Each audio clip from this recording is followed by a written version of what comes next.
Quel est le bon moment pour créer sa SCI? C'est ce qu'on voit dans cette vidéo. On est parti.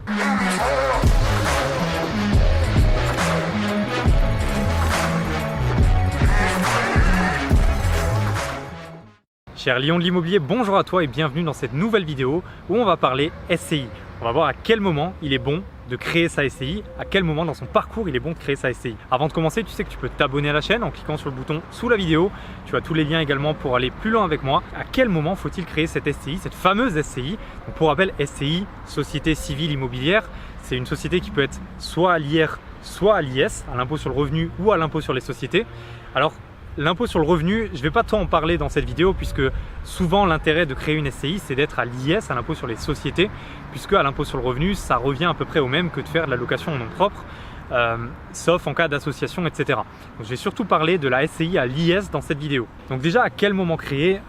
Tout est dans le nom de cette vidéo. Quel moment? Donc c'est pas juste parce que c'est un phénomène de mode ou que tout le monde dit il faut créer une SCI parce que c'est stylé, etc. Il faut qu'il y ait un vrai intérêt stratégique de faire sa SCI. Donc on va voir à quel moment. Du coup, je vais commencer par te citer 3 avantages ainsi que 3 inconvénients de la SCI à l'IS. Le premier avantage, c'est d'être à l'IS tout simplement.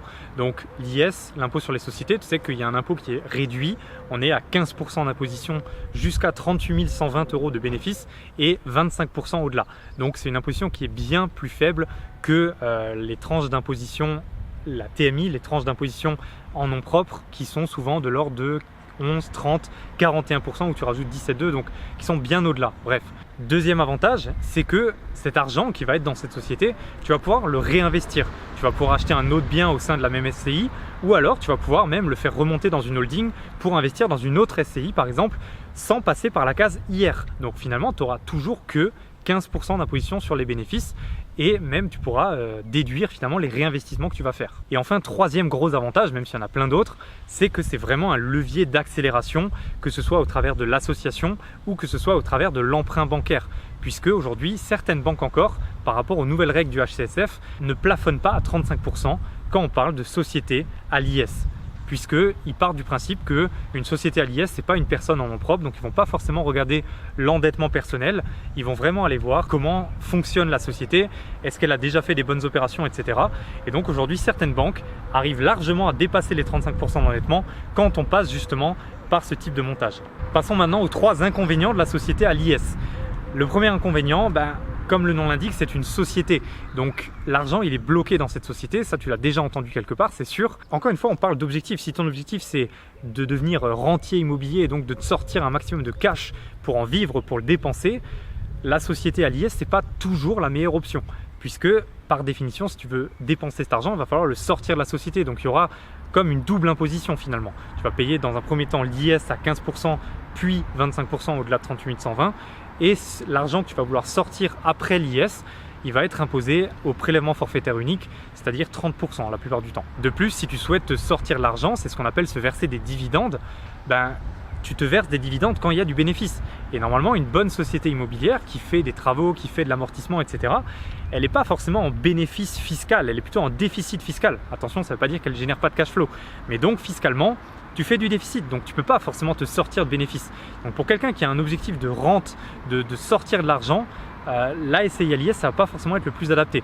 Donc ça commence déjà à répondre à la question à quel moment. C'est dès que tu as déjà fait finalement tes opérations qui te génèrent de la rente, pourquoi pas ensuite aller vers une société et faire un objectif plus patrimonial en gardant l'argent dans la société et en le réinvestissant sur d'autres sociétés. Allez, j'enchaîne sur le deuxième inconvénient des sociétés à l'IS, c'est au niveau de la revente. Tu sais ce que je vais dire? La plus-value des professionnels. Et oui, en particulier, tu as la plus-value des particuliers avec pas mal de cas d'exonération sur la vente de la résidence principale, sur la vente du logement secondaire dans le but d'acheter sa résidence principale, sur pas mal d'exonérations en dessous de 15 000 €, etc. Et puis un taux qui reste quand même réduit avec la durée de détention, etc. Mais en société, on parle de plus-value des professionnels. Donc je ne vais pas t'expliquer en détail comment ça fonctionne, mais sache que les amortissements que tu fais sur le bien vont être réintégrés dans le calcul de la plus-value. Et du coup, cette plus-value va être creusée. C'est-à-dire que parfois, si tu achètes 100 000 € et que tu revends 100 000 €, même 10 ans après, il y aura quand même une belle plus-value à payer parce qu'on va déduire, en fait, on va creuser la plus-value court terme, donc les amortissements qui sont pratiqués.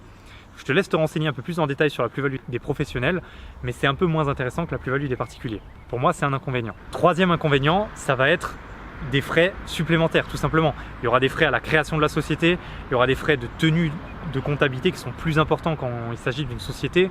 On aura des frais annexes comme la CFE, la cotisation foncière des entreprises, et bref encore d'autres frais annexes qui vont venir alourdir un petit peu et donc baisser un petit peu ta rentabilité. Donc encore une fois, il faut vraiment que ce soit un choix stratégique et pas juste parce qu'on m'a dit il faut faire une SCI que je fais une SCI. Il faut que tous ces frais finalement qui vont être là, ils soient intégrés dans le calcul de ta rentabilité et que tu sois au courant de ça également sur la revente par exemple. Donc voilà, je vais quand même répondre à cette question de à quel moment il faut créer sa société. Eh bien, ça va dépendre de ton parcours.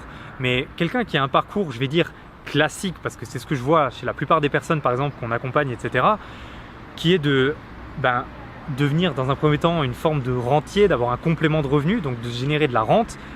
Souvent, ça ne va pas être intéressant de commencer par une SCI.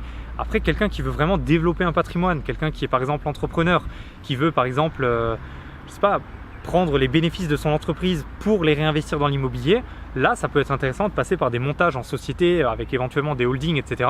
D'ailleurs, si tu veux que je te parle plus en détail des holdings, mets-moi-le en commentaire. Je pense que ça peut être un sujet de vidéo très intéressant. Donc voilà, ça dépend vraiment de l'objectif. Pour des objectifs patrimoniaux, peut-être la SCI peut être plus adaptée.